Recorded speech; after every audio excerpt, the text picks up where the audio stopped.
নমস্কার, নিউজ ভ্যানগার্ডের পর্দায় আপনাদের প্রত্যেককে স্বাগত। আপনাদের সাথে এই মুহূর্তে আমি রয়েছে শতাব্দী। চোখ রাখবো আজকের গুরুত্বপূর্ণ খবরগুলোর দিকে। দীর্ঘদিন ধরে পানীয় জলের সমস্যায় ভুগছেন একাংশ গিরিবাসীর, একাংশ গ্রামবাসী। আর কবে নাগাদ সমস্যা সমাধান হবে সেই দিকেই তাকিয়ে রয়েছে চাতক পাখির মতো এই একাংশ পরিবার। তবে এমনই চিত্র এবার ধরা পড়ল সিমনা বিধানসভার হেজামারা আরডি ব্লকের অধীন রামশঙ্কর এডিসি ভিলেজ। এই ভিলেজের অন্তর্গত একটি গ্রামের নাম নৈলচাবাড়ি। এই গ্রামে 25 পরিবারের বসবাস। দীর্ঘদিন ধরে পানীয় জলের সমস্যায় ভুগছেন এই এলাকাবাসীরা এবং বৃষ্টি থাকার ফলে ছড়া থেকে এবং পাথর চুইয়ে পড়া খাদ থেকে পানীয় জল সংগ্রহ করে উপজাতি পরিবারগুলো।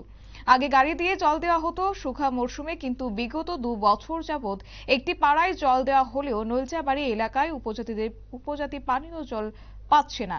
ট্যাঙ্কারের মাধ্যমে তাদেরকে জল দেওয়া হচ্ছে না, এমনই অভিযোগ তারা তুললেন। কারণ রাস্তা খারাপ হয়ে যাওয়ার কারণে গাড়ি পাহাড়ের উপরে উঠতে পারে না। আর এই নিয়ে এক প্রকার ক্ষোভ উগরে দিলেন গ্রামের বৃদ্ধ পারেন্দ্র দেববর্মা। কি বলছেন শুনুন। আপনারা এভাবে জলপান করতেছেন? আমরা তো এখানে তো জলই নাই। ওই এখন তো বৃষ্টিতে আইসে দেখে জল কিছু আছে। যদি এই ফাগুন শীতল মাস যদি আইলে বেশি জল নাই, ওই কাজা হয়।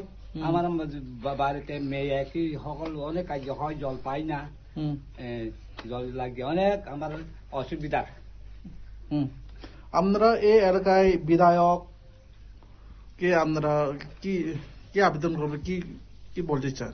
আমি তো চাই আমরা এমএলএ কেতু আমরা অনুরোধ করে আমরা জল দিতে হইব, কোন প্রকারে জল দিতে হইব। জল দিতে আগে গাড়ি দিয়ে দিচ্ছেন নি? আগে তো গাড়ি দিয়া দিছে, ডাউন আছে মোরা গাড়ি উঠতে পারি না দেখে এখন তো 2 বছর ধরে আমরা জল দিছে না। আমি জল খাওয়ানো যাই না।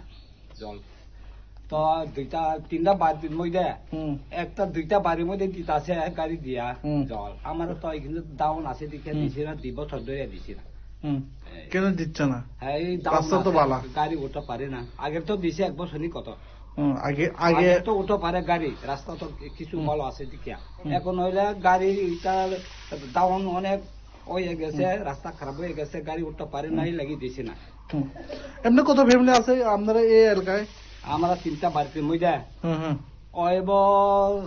25 পরিবার নি কত 25 ফ্যামিলি মতন এখানে বসবাস আর কি। এই 25 ফ্যামিলি কি এখানে জলপান করেন? না, আমরা বাড়িতে তো বেশি না, 5 পরিবার নো। আমার তো একটা বাড়ি 5 পরিবার। তারপরে এখানে সবাই এখানে জলপান করেন? হ্যাঁ, এখানে। তারপরে আপনারা এই এলাকায় বিধায়ককে আবেদন করে কোন মতে আমরা এখানে আমরা এমএলএ আছে স্যার কেতু, আমরা জল কোন ব্যবস্থা করিয়া দিতে হইব। আপনার নাম? আমার নাম পারেন্দ্র দেববর্মা। এই এলাকার নাম? এলাকার নাম তো নলচাবাড়ি। নলচাবাড়ি। এমনি পঞ্চায়েত কোথায়? পঞ্চায়েত। আপনারা শুনলেন বৃদ্ধ পারেন্দ্র দেববর্মা সংশ্লিষ্ট এলাকাবাসীর বক্তব্য। এবং এই ক্ষেত্রে বলা যায় যে এই বিধানসভার নৈলচাবাড়ি এলাকার বাস্তব চিত্র এবার ফুটে উঠল। তবে যদিও জানা গেছে এই এলাকা মন্ত্রী বৃষকেতু দেববর্মার বিধানসভা নির্বাচনী এলাকা, যেখানে জলের অপর নাম জীবন, সেখানে দিনকে দিন বা দিনের পর দিন কিন্তু এক প্রকার জল সমস্যায় ভুগছে এই এলাকাবাসীরা। দীর্ঘদিন ধরে দাবি জানিয়ে আসছিল, এখনো পর্যন্ত কোনো সুরাহা করা হয়নি। এই নিয়ে এক প্রকার সংবাদ মাধ্যমের সামনে আজ ক্ষোভ উগরে দিলেন সংশ্লিষ্ট এলাকাবাসী।